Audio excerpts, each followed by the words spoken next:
ओम शांति। आज की ये कहानी आपके जीवन में सदा सदा के लिए शांति भर देगी। आपका जीवन शांतिमय हो जाएगा और जो आपके संपर्क में आएगा वह भी शांति का अनुभव करेगा। किसी ने खूब कहा है कि भगवान को भी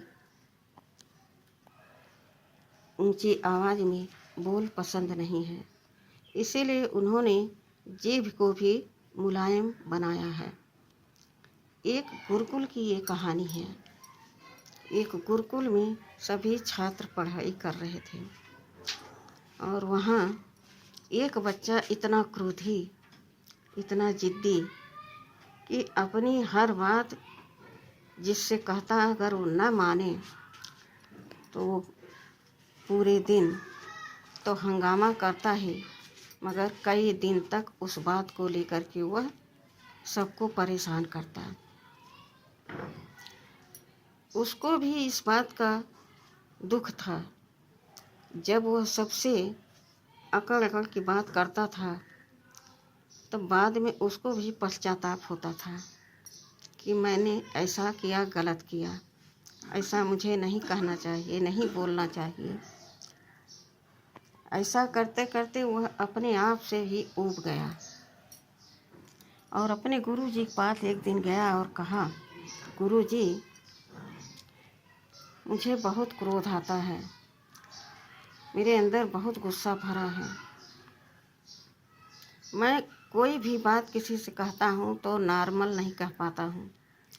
तत्काल मेरा काम हो मेरी बात सुनी जाए, नहीं तो हमें गुस्सा आ जाता है। मेरी आवाज़ धीमी नहीं होती है। गुरुजी कुछ क्षण शांत रहे और बोले, कोई बात नहीं, शाम को आना, हम तुम्हें इसकी विधिवत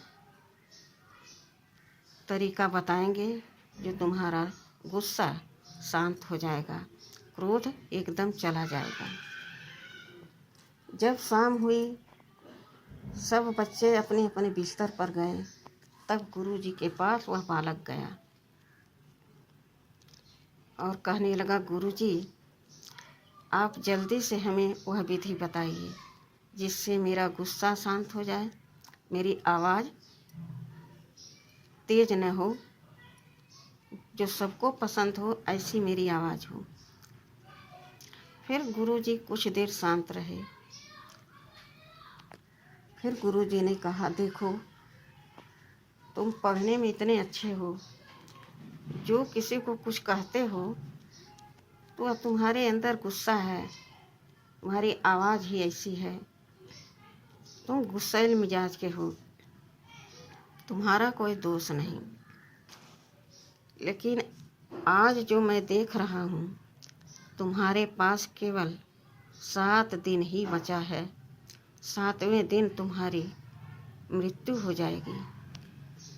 यह सुनते ही वह बालक एकदम शांत हो गया। गुरुजी कहे कि जाओ आराम से सो जाओ। लेकिन जो वह पूरा बचपन से लेकर सबके साथ अभद्रता करता था और उसे पश्चाताप होता था, इस पर बहुत वो परेशान हो रहा था। वह अपने बिस्तर पर नहीं गया, सारे छात्रों के पास जा जा कर के क्षमा मांगने लगा। अपनी कड़वी बोल का, तेज आवाज़ की उत्तेजना से जो बोलता था, उसको बहुत दुख होने लगा। बार बार वो सारे छात्रों के पास जाता। इसी तरह से रात गुजर गई। फिर अमृत वेला आ गया। फिर वह अपनी दिनचर्या में शामिल हो गया, यानी दूसरा पहर आ गया, भगवान की याद में नहाना धोना, पूजा पाठ में लग गया। सुबह हुआ, जैसे सारे छात्र इकट्ठा हुए, सबसे क्षमा मांगना शुरू कर दिया।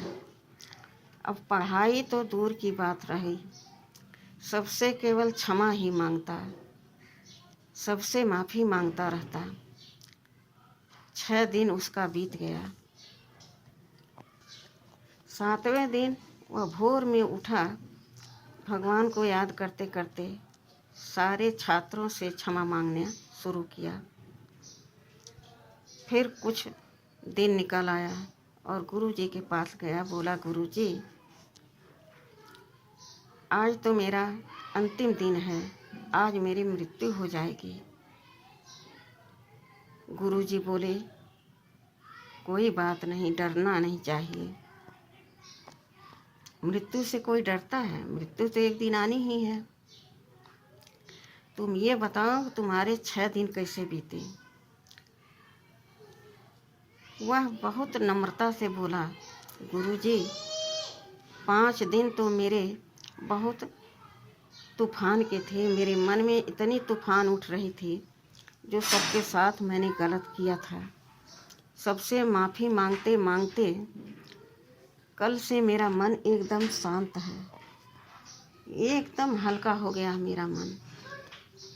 अब मुझे किसी बात की कोई चिंता फिक्र नहीं है, दुख नहीं है।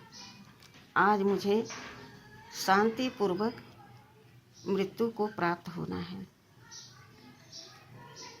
गुरुजी कुछ देर चुप रहे, फिर बोले, सुनो, तुम जो सबसे उत्तेजित होकर बोलते थे, गुस्से में बात करते थे, कभी तुम्हारा मन शांत नहीं रहता था। 5 दिन में शांति का अनुभव किया? बोला, हाँ गुरुजी, सबसे मैंने माफ़ी मांगते मांगते आज मैंने शांति को प्राप्त कर लिया है। अब आप मुझे आशीर्वाद दीजिए कि हम मृत्यु को खुशी खुशी प्राप्त हो जाएं। गुरुजी चुप रहे थोड़ी देर, फिर मुस्कुराए और उस विद्यार्थी को अपने गले से लगा लिया और फिर कहा, तुम्हारी मृत्यु तो होनी ही नहीं है। हम तो तुम्हें शांत करने के लिए यह विधि बताए थे। अब वह विद्यार्थी गुरुजी के चरणों में गिर गया, कहने लगा, गुरुजी, जब हम यहाँ आए थे तब से आपने हमें यह शिक्षा क्यों नहीं दी? लेकिन आज हमें अपार शांति का अनुभव हो रहा है। आपने मेरी जन्म जन्म की जो उत्तेजना थी, क्रोध था, गुस्सा था, वह शांत कर दिया। बहुत बहुत शुक्रिया गुरुजी। और गुरुजी के चरणों में प्रणाम करते हुए उसके आँखों में आंसू आ गए। तो गुरुजी ने कहा कि देखो, हर समय यह समझो कि मृत्यु मेरे निकट है। जब कल का पता ही नहीं तो हम आगे के लिए इतनी व्यवस्था क्यों करें, क्यों परेशान हों, क्यों दूसरों को चोट पहुँचाएं, दूसरों को नीचा दिखाएं? आखिर हमारे साथ क्या जाएगा? उस दिन से उस विद्यार्थी के कभी मन पटल पर गुस्सा नहीं आया और सबको शांतिपूर्वक प्यार से मिलता, बात करता। उसका जीवन शांति और सुखों से भर गया, एक अच्छा विद्यार्थी बन गया।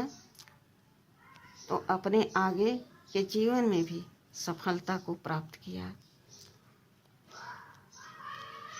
यह कहानी से सभी को कितनी अच्छी सीख मिलेगी। सभी सुने, पढ़े, समझें और अपने जीवन में उतारें। अच्छा, ओम शांति।